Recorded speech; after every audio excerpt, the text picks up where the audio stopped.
was so thick that he raised an arm to cover his nose. The rumble of carriages from the street was replaced by howls and growls, beery singing, and the breaking of glass. A wooden sign hung over the end of the passage. 2 words had dried in dribbles. Rat's Castle. There were no rats and no castle.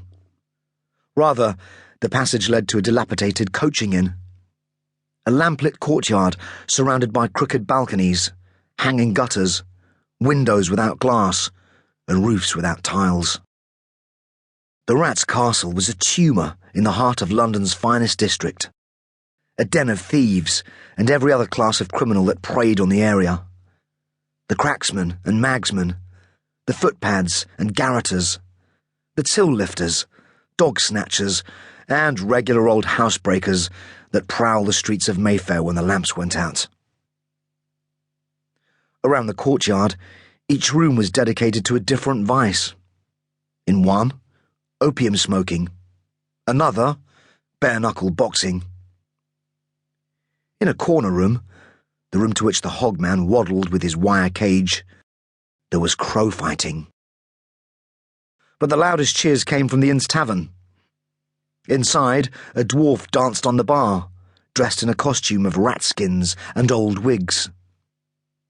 A poster on the door announced the play, the same show that had been performed all winter in penny theatres across the city. The savage spectacle of Wild Boy, being the horrid history and horrific deeds of the boy monster that terrorised London. Wild Boy. The servant spat the name, as if it had dripped into his mouth from one of the inn's gutters.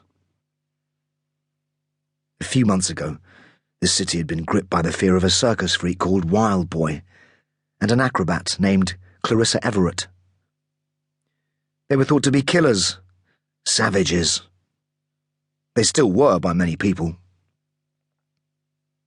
The servant's lips curled into a sneer. He would show them something to really fear. But first a test, and perhaps a little fun. He unhooked a lantern from the wall and made his preparations. "Excuse me," he called. He raised the light, putting himself in silhouette. The top-hatted, well-tailored shape of an affluent gentleman. He tried to look like an easy target, lost and scared, and ripe for robbing. The hogman licked his lips. "Lost, are you, mister?" "I am the servant." The hogman gave another childlike giggle. He came closer, feet crunching in the snow. "That's so. Your master hiding around here, is he?" "He is not here.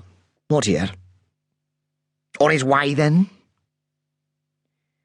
"You should not have put that bird in a cage." The hogman's pig-slit eyes widened to black beads. He marched so close that flecks of his spit sizzled against the servant's lamp. "Don't you tell me my business. Now, before I cut out your tongue, you're going to tell me who this master is of yours, and when he's getting here." The servant lowered the lamp. A twirl of dark smoke rose from the flame. "He is a demon, since you ask, and he will be here soon." Another spray of spit, another giggle. "Ha ha! Demon," he says. "Sorry, mister. I don't believe in demons." "You really should." "Well, maybe I'll just—" The words turned into a gasp so deep the hogman's gut rose to his waist. He clawed at his limbs, as if suddenly under attack from stinging insects. His eyes stared wildly around him at invisible enemies that seemed to attack from the dark. "No!" he shrieked. "Not that! Not them!"